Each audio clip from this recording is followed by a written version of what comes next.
Well, the question is, does Donald Trump have the right to say whatever he thinks? And the short answer is basically no, but he's also responsible for what he has to say. Yes, in one sense, at the same opposite of what I just said a minute or two ago, he can say whatever he likes, but he has to bear the consequences of what he's saying and what he's discussing. And when people go to these meetings or these freak shows, where you want to call it, he's attracting a lot of attention, both be it from the people who he supports, both from the people he supports, as well as his detractors. So the problem is he gets all the nutcases, both from the right and left. And to sit there and blame Bernie Sanders people, you can't really say that for another unless they do some form of investigation and they find the smoking gun, so to speak, behind it. But there is one thing for certain: at the rate of what vile vitriol that's come spewing out of this man's mouth, Mr. Trump's mouth, sooner or later somebody's going to get killed or there's going to be a riot. And if we look at the rioting that is going on, it's a direct result for the kind of positions he's advocating. And for me, as a person who is a Democrat and a liberal, there's only so far that our side will bear these insults and assaults before there will be a response. For me, my opinion, I'm a person who's peaceful, and also because of the fact I work in IT, I have security clearances and things like that. I can't get down in the mud and act out like those people. But do I have to deal with slights, insults, intimidation, verbal abuse, and all that? Yes, all the time, for both from right and left, in the church as well as out of the church. Yes, and is a lot of both sides doing it? Yes, but there is a nexus, a focus that happens when a person who comes out and expresses these kind of preferences. The idea of sitting there saying, I'm going to physically encourage people to assault another person just to the fact that they have a disagreement of, immigration, healthcare. And I see it. I get the nasty tweets and the nasty things, online as well. People get emboldened when they get behind a keyboard. But it's another thing if you see the person behind the or thing that's behind the keyboard, or to suggest that all Democrats are really followers of Satan, when I am a Christ follower and I believe in Jesus. I find that highly offensive. There's no doubt the issue as far as what my detractor side say about Republicans. I actually live with Republicans and get along great with them. What I notice is that amicable relationship that exists in my personal life with conservatives as well as Democrats seems to be dead in our political sphere. And there are people of goodwill on both sides. And to the credit, yeah, now that it's almost too late, that he's got this thing, the fish in the frying pan, he's skinned it, gutted, and it's nearly his now. He has a certain level of emboldenment that he can figure that he has a free hand, and everybody's totally agreeing to his policies. And the thing is, it's just like a maniac that he is in certain levels. He attracts like-minded maniacs and psychotics. Mr. Carson is no such thing as that, where he has such hatred and vitriol for black privilege and help as far as getting help, you know, and the expressions of where he calls all Democrats just because some nutcase wrote a thing about saying hey, Satan's great in a book, and Hillary might or might not have read it. That's nuts. That's no difference than guilt by association. That's no doubt is sitting there putting all these patterns together in these crazy conspiracy theories. And yet you listen to Trump sitting there saying he wants disaffected Democrats like me to come over and join him, but he's insulting me at the same token with his cronies that are around him. He's not going to attract too many customers. And insulting the customers, i.e., the voters, particular voters of color, and offering not, maybe he might not be considering it violence, but egging his people on and sitting there saying that that's okay, that's an issue. The issue is oddly enough, I'm not against Trump and his cronies having their little meetings to blow off steam and to express their feelings. No difference than people on the left doing the same thing where they get agitated and they jump up and down in the corner. And I have seen people no different than Donald Trump and the conservatives from the Democrat side. They exist on both sides, the wingnuts. And unfortunately, both wingnuts on extreme sides of the party are howling at the moon right now, and they're being listened to and being followed. Where more rational, pragmatic policy and cooler heads would be better to prevail on both sides. And what my fear is this thing can just devolve immediately in the summer, being a full on race riot. And there's a lot of people from both sides would like to agitate, just like in Ferguson, where they were agitating, the crowd and the things and people that are having deep problems, agitate them to the point of where they're going to rebel. They're going to have this situation go on. And the point is, Trump played this game with Rubio as far as baiting him, and Rubio came right out and stepped in it really good, and it didn't help him, and he was his little patsy. This Trump knows exactly what he's doing. And trust me, I'm very, very worried about a man like this with his psychotic people. And you listen to them, and their brains are turned to liquid.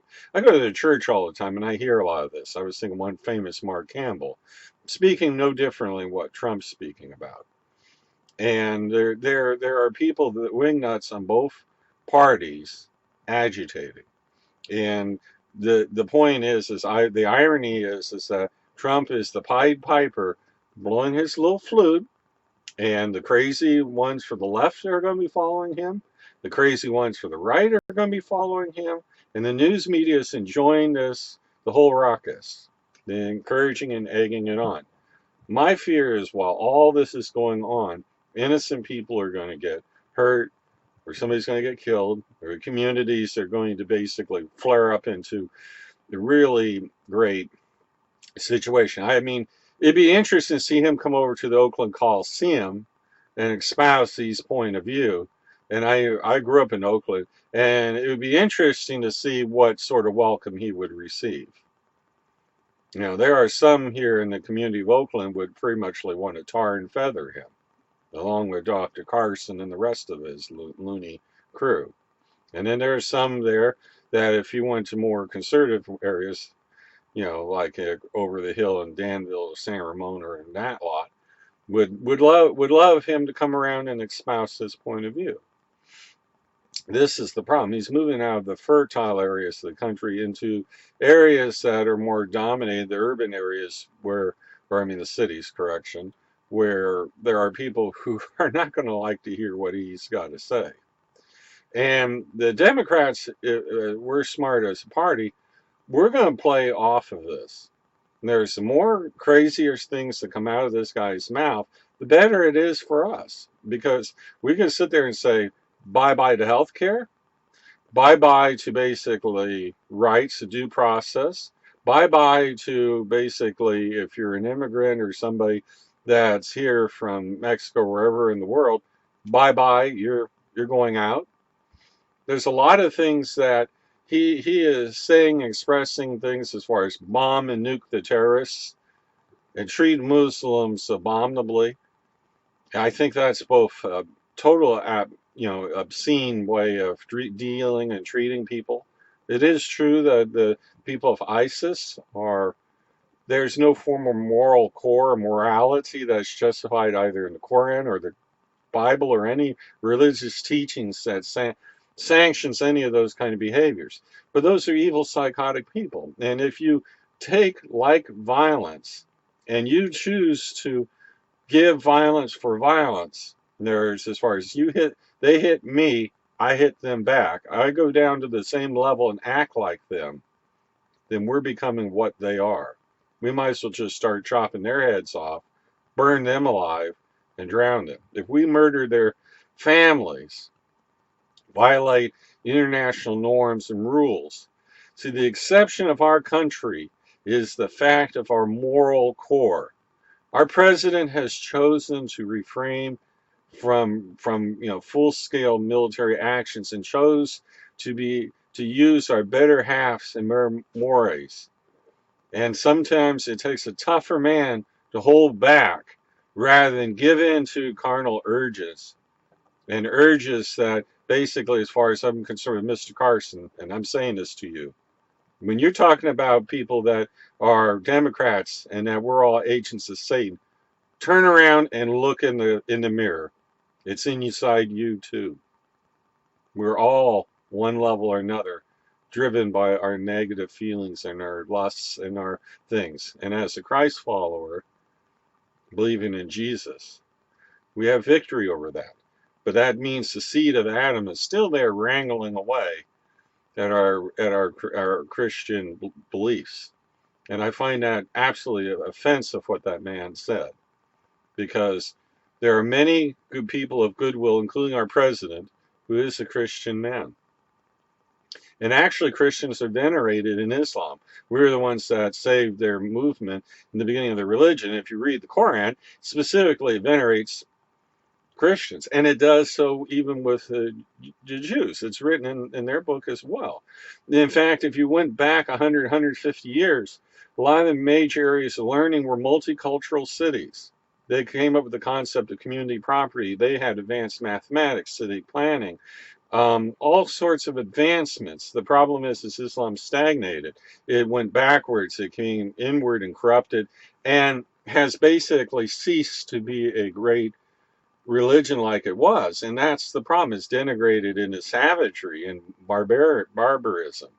It's sad to see that happen to those people, but to lump them all together and call them all barbarians and animals and they're not worth the gift of life and all that, that is very distressing to me. And it violates the fundamental tenet of our country of equality and the treatment of all people like the way they want to be. And I know what it's like. I work with a Muslim guy, and I can feel great sympathy for the man because I'm picked on, laughed at, marginalized. And I look at the way people treat him, and I realize, and I had another lady who had Arabic writing on the wall, and I find Arabic a beautiful language. It's beautiful. It's very pretty. And she was a sweetie. She was a Muslim woman. Very, very, very, very sweet person. And I worked with a Palestinian guy. Same thing. A very, very sweet, very kind man. And that's the problem. And actually, as Christ followers, I tend to try to find non-Christian people to hang out with. Doesn't mean I want to be their religion. I mean, I've my first wife, some of them were Buddhists. My last girlfriend, she had an amazing faith tree. Her sister was a Muslim. One of her family members were Jewish. I mean, she had all the religions in her family, which was amazing. And she was an evangelical like me. And that's the joke on the evangelical church, that they come out with these attitudes that they express no difference, in my opinion, behaviors than what the other goofy religions are going on about too. And when it should be all about Jesus, but in reality, it's all about these other more carnal, more deceitful ideas and concepts. And I'm a very cosmopolitan Christian, and I'm a believer in this country and the promise of equality and the promise of the issue of the state doesn't dictate what or who or how we should believe in. And in fact, that we all should basically peacefully coexist. And meanwhile, these jokers are co opting that promise and really badly corrupting it. And I'm very scared when somebody's encouraging people to act out this way, because there are crazy people who are going to do this. And it's going to escalate even more. And the thing is, it's like a business tycoon. It all should be about his brand. And look at what you're doing to your brand, Mr. Trump. You're identifying with people that are pretty much like psychotics, wingnuts. You're identifying people who are racists. You're publicly encouraging people to essentially act like bullies and whatever. You may not be the one who's giving the orders, but you're emboldening these people to act out that way. And that should be tarnishing your brand. And ultimately, my personal opinion, it will. And if you have any caring about your brand and your label, I think you need to tone your rhetoric down and have more inclusive language and be more smart about it. It doesn't matter if it's going to make you look like a wimp. You already look like a coward in my eyes. It's all about dealing with your brand. It's time for you to kind of clean up your act and get on your knees and ask for a little forgiveness from Jesus. That's not up to me to give that to you. That's up to the Lord. But as far as I'm concerned, you're behaving very shamefully.